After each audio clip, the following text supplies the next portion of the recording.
Hello and welcome to the Red Phone Zone. I am Ethan, one of your intrepid hosts, and today I'm going to be talking to you and giving you some confessions on the 2011 Kenneth Branagh Marvel Studios Thor movie. Of course, Thor is, I guess, number 4 in the Marvel Studios releases. The first 3 being, of course, Iron Man, Iron Man 2, and the Incredible Hulk. Thor continues on with the Marvel Studios tradition of an interwoven universe, with obvious cameos in the movie by Hawkeye and Agent Coulson as well, and also Nick Fury shows up very briefly at the very end of the credits.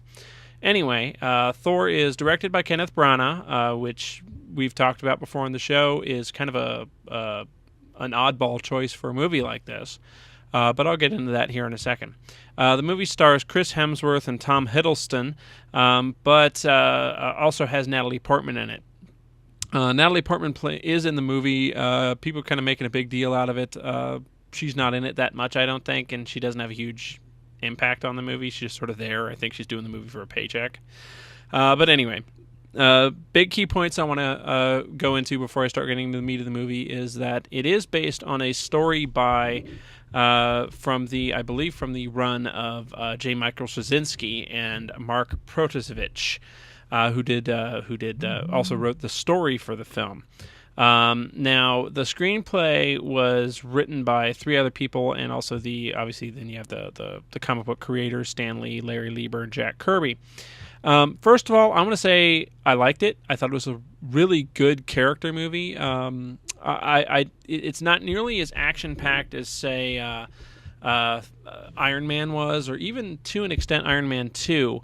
But it continues on with the sort of the Marvel tradition of having really good, strong characters in it. I really liked Chris Hemsworth as Thor. Did an absolutely fantastic job.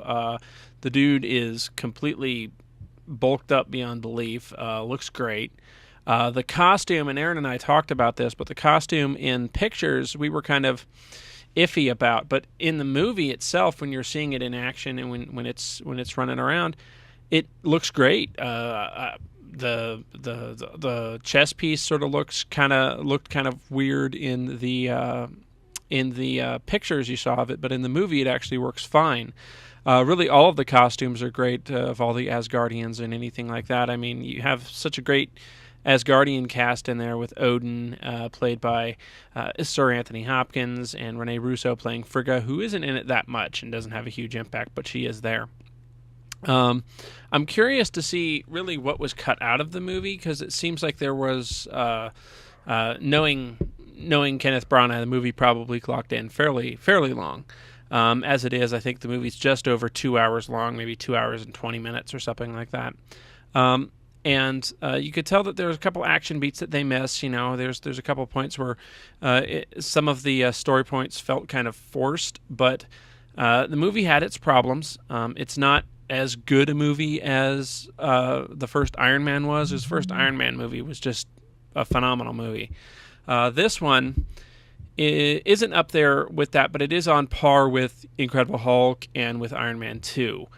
You have a great supporting cast with Stellan Skarsgård in there, plus the helper in Natalie Portman, Jane Foster's helper character, Darcy Lewis, played by Kat Dennings, is actually really good in the movie.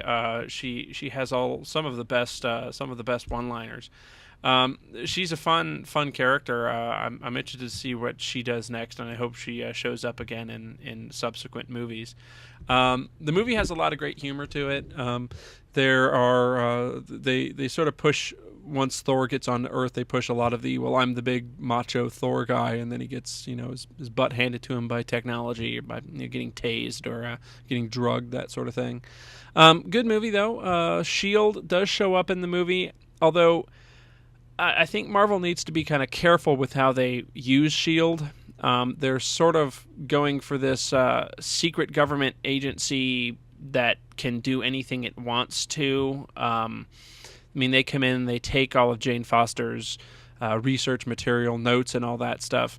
And they really don't give you a good reason as to why they're there. I'm hoping, in the grand scheme of things, after seeing the Avengers and seeing Captain America and all that, that you sort of get a better idea of sort of what's going on here.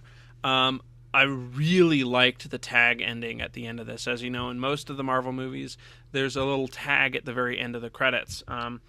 I really think this is possibly one of the best ones, if not the best one, because it just sets up some really cool ideas for really what you've just seen in the movie and what you're going to see in the Avengers.